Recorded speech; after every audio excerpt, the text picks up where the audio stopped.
ఒక 5 సంవత్సరాలు ప్రత్యేకించి నేను 2014 నుంచి రాష్ట్ర విభజన జరిగినప్పటి నుంచి ఆంధ్రప్రదేశ్ అభివృద్ధి బాగుండాలని ఆకాంక్షించే వ్యక్తిని.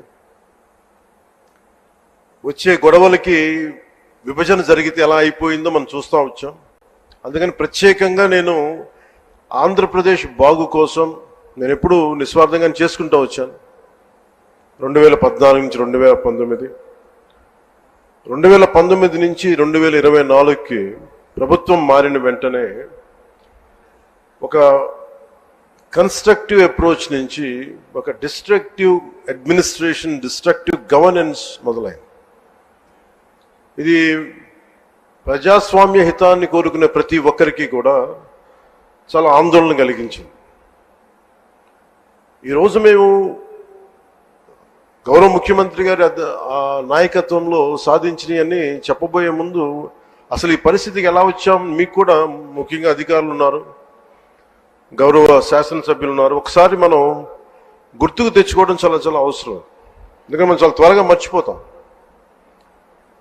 మన మీద కూడా చాలా బాధ్యత ఉంది. అవన్నిటినీ ఒకసారి గుర్తు తెచ్చుకొని మళ్ళీ మనం వచ్చే సంవత్సరానికి ఇంకెంత బాగా చేయగలం అన్న దానికోసం మీకు తెలియజేస్తున్నాను. మమ్మల్ని అందరినీ ఎంత ఇబ్బంది పెట్టారంటే, ఒక సగటు మనిషి దగ్గర నుంచి దేశం మొత్తం ఆయన ఆలోచనల్ని ఆదర్శంగా తీసుకొని పాలసీ మేకింగ్ అయ్యే ఒక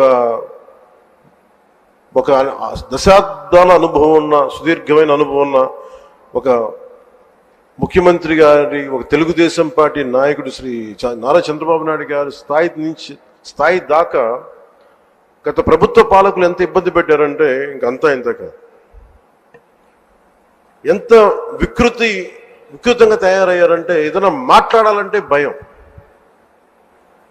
అధికార వ్యవస్థ ఒక భయం గుప్పెట్లో చిక్కుకుపోయారు. నేను అడిగేవాడిని చాలా మంది అధికారులు, ఎందుకు మీరేం మాట్లాడలేదని. నాకు అర్థమైంది ఏంటంటే, మేము వచ్చిన తర్వాత నిజంగా రాజకీయ వ్యవస్థ కానీ బాధ్యతతో లేకపోతే అధికార యంత్రాంగం కూడా ఏమీ చేయలేదు, నిస్సహాయంగా చూస్తూ ఉండడం తప్ప అనేది మేము ప్రత్యక్షంగా చూసాం, అనుభవంలోకి వచ్చింది. నన్నైతే ఏ స్థాయిగా గౌరవ ముఖ్యమంత్రి గారిని ఏ స్థాయి ఇబ్బందుల్లో పెట్టారో మీరు అందరూ తెలుసు, మీ అందరికీ. కానీ నన్నైతే నాకు అనిపించేది, వైజాగ్లో, విశాఖపట్నంలో 24లో 23 ఆఖర్లు ఎలాంటి ఇబ్బందులు పెట్టా, మీరు రోడ్ల మీదకి రావడానికి కూడా ఇబ్బంది పడేవాళ్ళు. వస్తే అరెస్టులు, ఈ స్థాయి, వీటి మధ్యలో అసలు భవిష్యత్తు కనిపిస్తుందా అని అనిపించింది. అసలు ఆంధ్రప్రదేశ్కి వెలుగు అనేది వస్తుందా? ఇలా భయం గుప్పిట్లోనే బతకాల? వాళ్ళ ఇష్టానికి చట్టాలు, ఇష్టాలకి బెదిరింపులు, నోటికి ఏదొస్తుంది మాట్లాడటాలు, ఇవన్నీ చూసిన తర్వాత ముఖ్యంగా ఇక్కడ చాలా మంది ఉన్నతాధికారులు అందరూ ఉన్నారు, నియోజకవర్గ అధికారులు ఉన్నారు, శాసనసభ్యులు మీరందరూ ఉన్నారు. కాబట్టి అది జరగకుండా కనుక, కూటమి ప్రభుత్వం రాకుండా కనుక ఉండుంటే ఎలా ఉండేది ఆంధ్రప్రదేశ్ అని ఒకసారి మన అందరం కూడా ఒకసారి ఆలోచించాలి వన్స్న. ఎందుకంటే మేమందరం కూడా గౌరవ ముఖ్యమంత్రి గారి దగ్గర నుంచి, లోకేష్ గారి దగ్గర నుంచి ఎవ్వరం కూడా ఏదో ఒక నెపం, గొడవ పెట్టి ఏదో ఒకలా ఇబ్బందులు పాలు చేసి, ఇబ్బందులు పెట్టడానికి, జైల్లో పెట్టడానికి, అలాంటి స్థాయిలోకి వచ్చేసారు.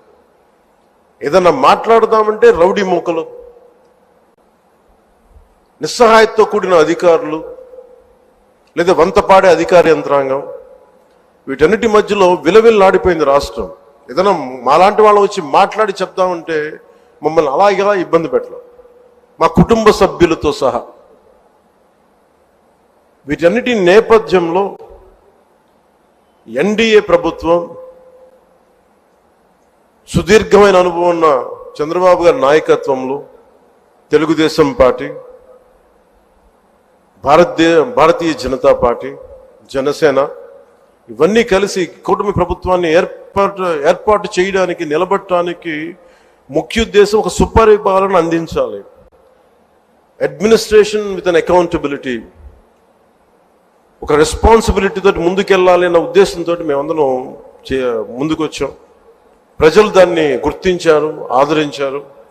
ఈ ప్రభుత్వానికి ఈ కూటమి ప్రభుత్వానికి అండగా నిలబడ్డారు. ఆంధ్రప్రదేశ్ ఇప్పుడు స్వర్ణాంధ్రప్రదేశ్ దిశగా అడుగులు వేస్తుంది.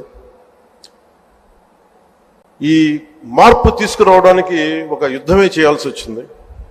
ఆ పోరాటానికి ఫలితం వచ్చి ఏడాది పూర్తయింది. చీకటి నుంచి వెలుగులోకి ఇప్పుడిప్పుడే వస్తున్నాం. ముందుగా రాష్ట్ర ప్రజలకి తెలుగుదేశం, భారతీయ జనతా పార్టీ, జనసేన కూటమికి అద్భుత విజయాన్ని అందించిన రాష్ట్ర ప్రజలకి ఈ సుపరిపాలనకు ఏడాది వచ్చిన సందర్భంగా మేము మీకు ప్రత్యేకంగా కృతజ్ఞతలు తెలియజేస్తున్నాం. రాష్ట్ర ప్రజల రుణం తీర్చుకునేందుకు గౌరవ ప్రధాని శ్రీ నరేంద్ర మోదీ గారి మార్గనిర్దేశకత్వంలో, పాలనలో అపార అనుభవం కలిగిన గౌరవ ముఖ్యమంత్రి శ్రీ చంద్రబాబు నాయుడు గారి నాయకత్వంలో కూటమి ప్రభుత్వం నిరంతరాయంగా కృషి చేస్తూనే ఉంది. ఒకవైపు కుదేలైన ఆర్థిక వ్యవస్థ, అస్తవ్యస్త విధానాలతో ఉన్న ఈ నడిపిన ప్రభుత్వాన్ని తిరిగి గాడిని పెట్టడానికి గౌరవ ముఖ్యమంత్రి గారి అపారమైన అనుభవం మా అందరికీ ఎంతో బలాన్ని ఇస్తా ఉంది. అలాగే గౌరవ ప్రధానమంత్రి శ్రీ నరేంద్ర మోదీ గారి కేంద్రం నుంచి అందిస్తున్న సహాయ సహకారాలతోటి, ముఖ్యమంత్రి గారి పాలనా దక్షతతోటి, మంత్రివర్గ సహచరుల మద్దతుతోటి స్వర్ణాంధ్రప్రదేశ్ విజన్ 2047 వికసిత్ భారత్ లక్ష్యాల సాధన దిశగా ముందుకు వెళ్తా ఉంది.